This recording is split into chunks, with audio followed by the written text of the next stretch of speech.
This was a day-long fight, and by nightfall they were still in contact and heavy action. And with nightfall coming on, we withdrew them back to Hill 881 South.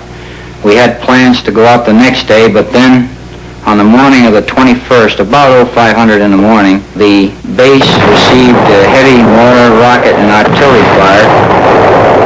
Almost simultaneously, Hill 861 came under attack from about a battalion-sized MDA force, and that no sooner got started than down here in KHE SANH Village, KHE unit came under attack by about a battalion. So we had three things going at once, and naturally my concern was with all of these forces which are around me. As you can well imagine, I began to become concerned that they might start closing the base. However, it didn't take very long to really upset me when, in a few minutes later, after this whole thing is boiling to a pot, that the ammo dump went completely up and there were rounds flying all over the place.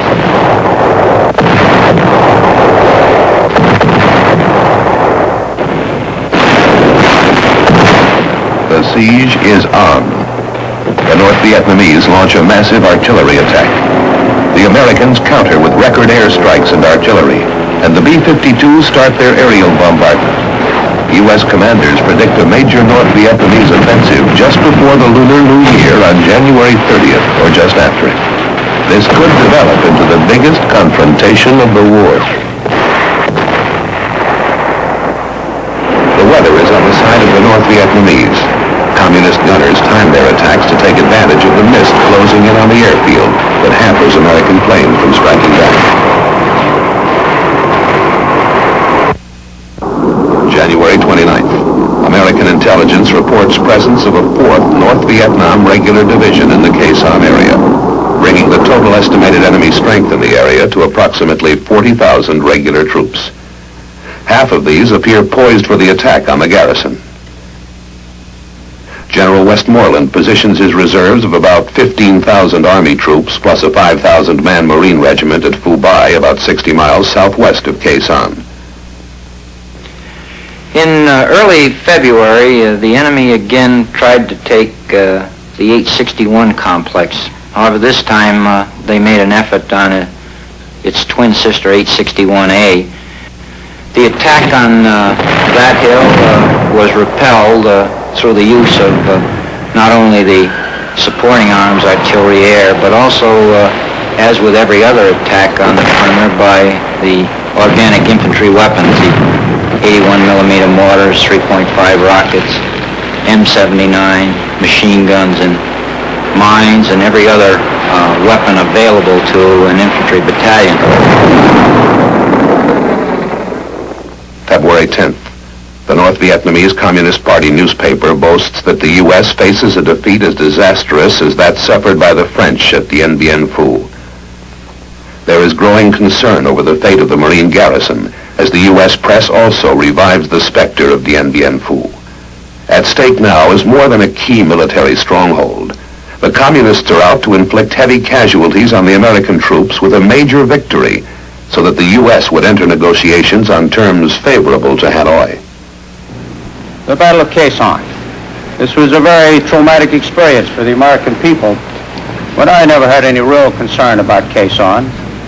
I had a few restless nights, but I had full confidence that we were going to win the Battle of KHE SANH because we had the means. The Americans have protection from big 175 millimeter guns at Camp Carroll, about 17 miles to the east, and at the rock pile about 12 miles to the northeast. Inside the garrison, the troops have a handful of tanks, anti-tank weapons, 4.2-inch mortars, and about 20 artillery pieces, including 105 and 155 millimeter howitzers.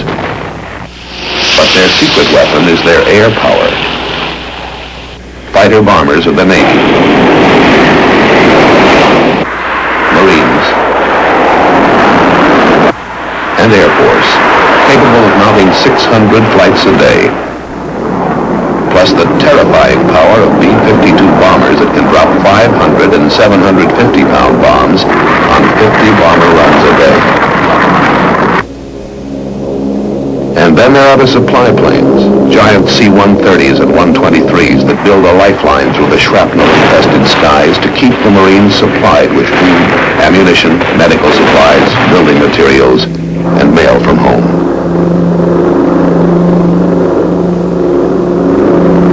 And according to our calculations, we could supply Khe Sanh by parachute drop, and we had prepared ourselves for this contingency some 18 months before.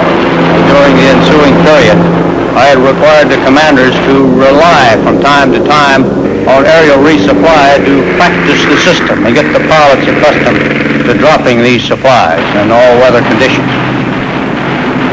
So when the time arrived, we were able to supply that garrison of some 5,000 people. We had built up an airfield that would take C-130s. And we put radar on the airfield, or GCA actually, so that we could bring in C-130s and 123s in all weather. And when it got too hot for them to land, having lost a couple of C-130s, then we started bringing them in for low-level extraction. The supplies would be dropped or let to the ground from the air platform by parachute. The result, of course, was that we supplied them.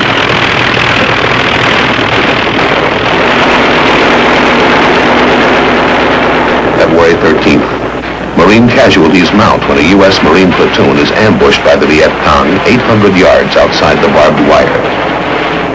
Throughout the month of February, the North Vietnamese artillery continues to pound the garrison.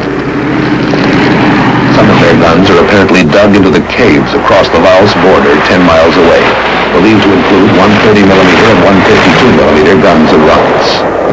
The Americans counter with airstrikes and B-52 bombings, pinpointing the advancing communists only yards from the base perimeter.